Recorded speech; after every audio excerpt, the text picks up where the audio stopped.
So now please welcome Reverend Dr. Nancy Wilson, theologian, author, retired global leader of the Metropolitan Community Churches, and now pastor of Suncoast Cathedral.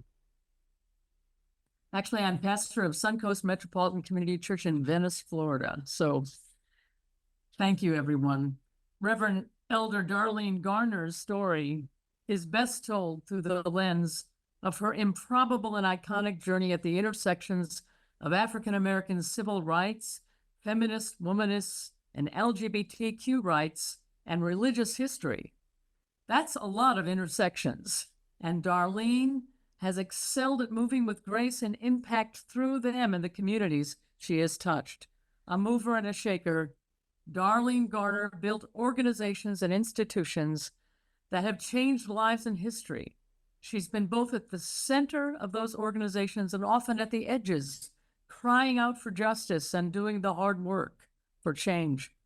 Darlene is a mother, grandmother, and great-grandmother. She is the wife of Reverend Candy Holmes, sharing decades of ministry. Darlene Garner came into this world in the mid-century Midwestern African-American community of Columbus, Ohio. She was raised in the National Baptist Church and later the Episcopal Church, with not uncommon complications of a family that nurtured her and gave her lots to overcome. Early on, she demonstrated intellectual curiosity and a musician's appreciation for beauty and art. A lifelong cultural learner, she constantly evolved in her theology and practice.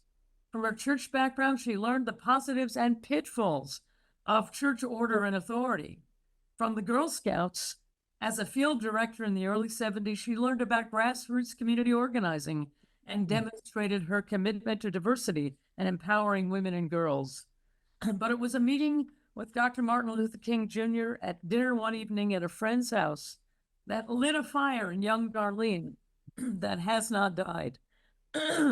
It was from this place that Darlene navigated her coming out, her path of faith, and a lifelong passion for the global inclusion of people of color in the LGBTQ movement. In the 70s, Darlene became one of the founders of the National Coalition of Black Lesbians and Gays, the very first African-American national organization of its kind.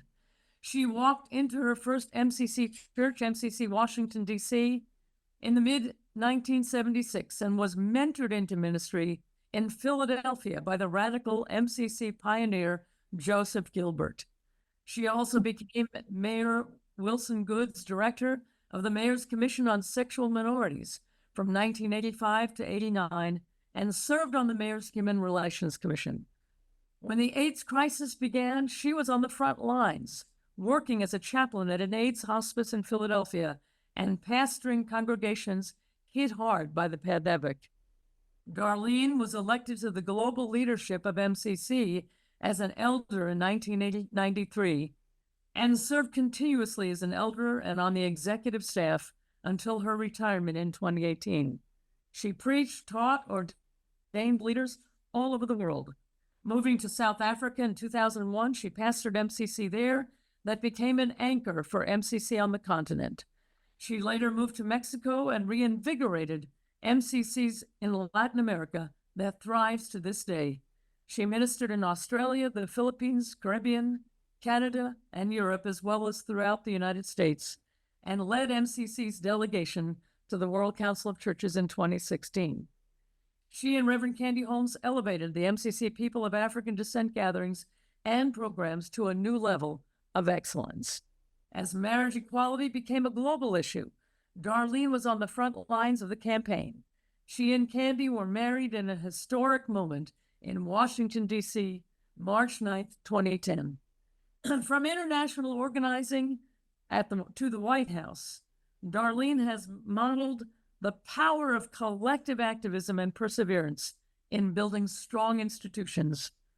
Darlene is revered as a mentor, someone who would tell you the truth even if you didn't want to hear it, but you needed to know it.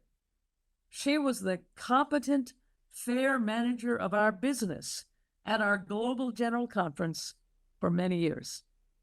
as a colleague who became a friend. Darlene was my first and only choice as vice moderator during my 11 years as the global leader and moderator of MCC. I could trust her with a secret, with a budget, a conversation, a meeting, my life, and our mission. She was all in for bending the arc of the moral universe towards justice. It has been my honor to know you, Darlene, and serve with you, and I speak for many thousands who would testify to that as well. Wow. I am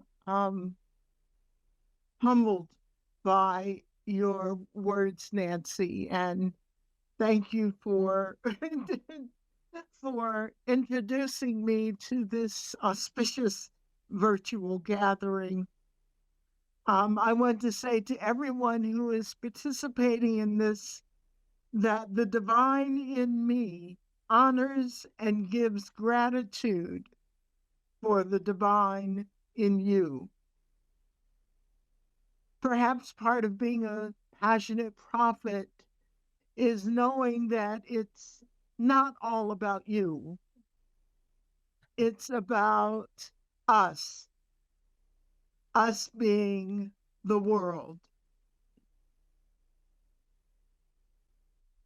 Our work as prophets and passionate people is being willing to be a truth teller, no matter the personal cost.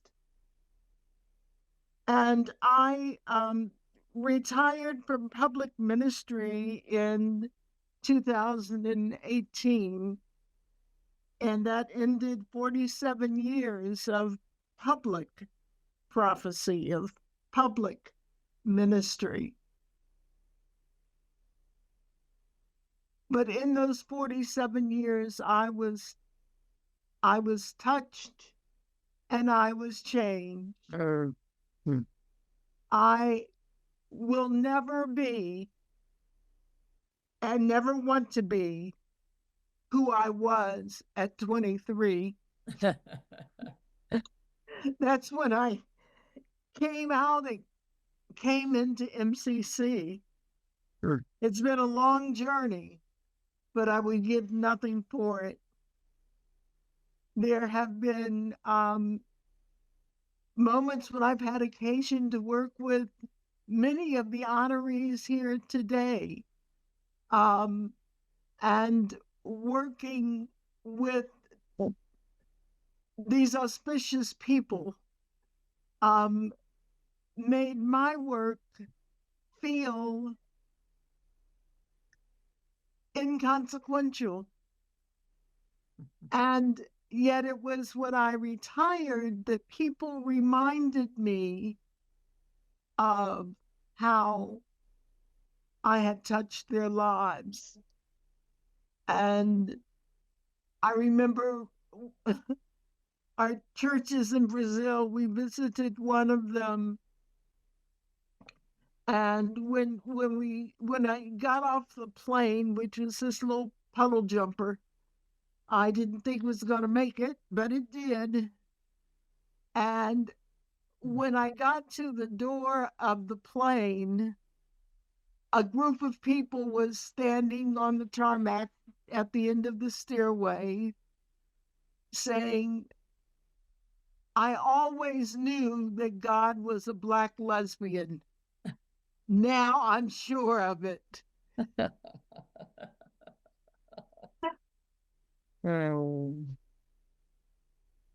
And even in that moment, I still had some growing to do.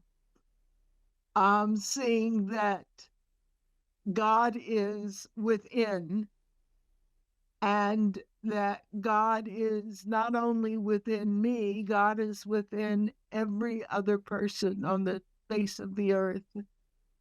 And my ministry has tried to bring truth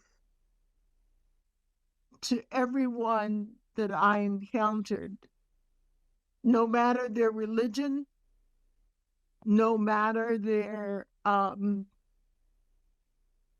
family constructs, no matter their sexuality.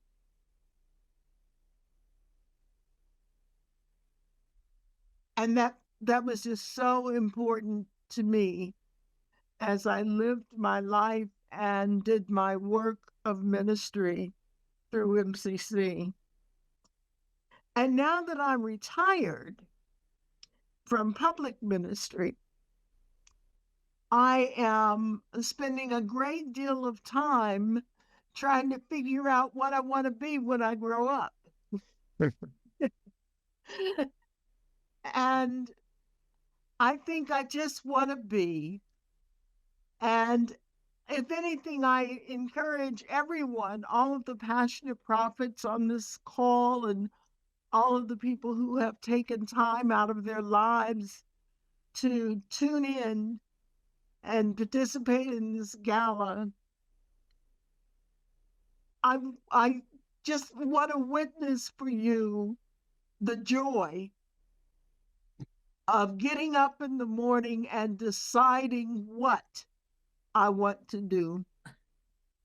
And knowing that it's okay if I don't want to do anything at all.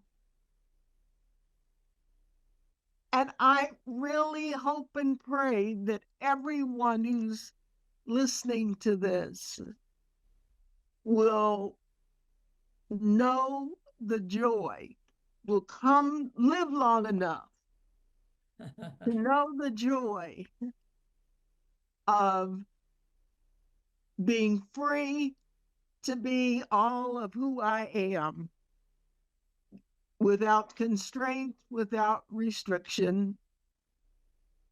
It's a beautiful thing. And as I look at the other prophets who are being honored today and the introducers, everyone looks so young to me. And I'm so glad that there are so many young people. And at 76, you have to have lived a lot more years than I have not to be young. And being willing to let go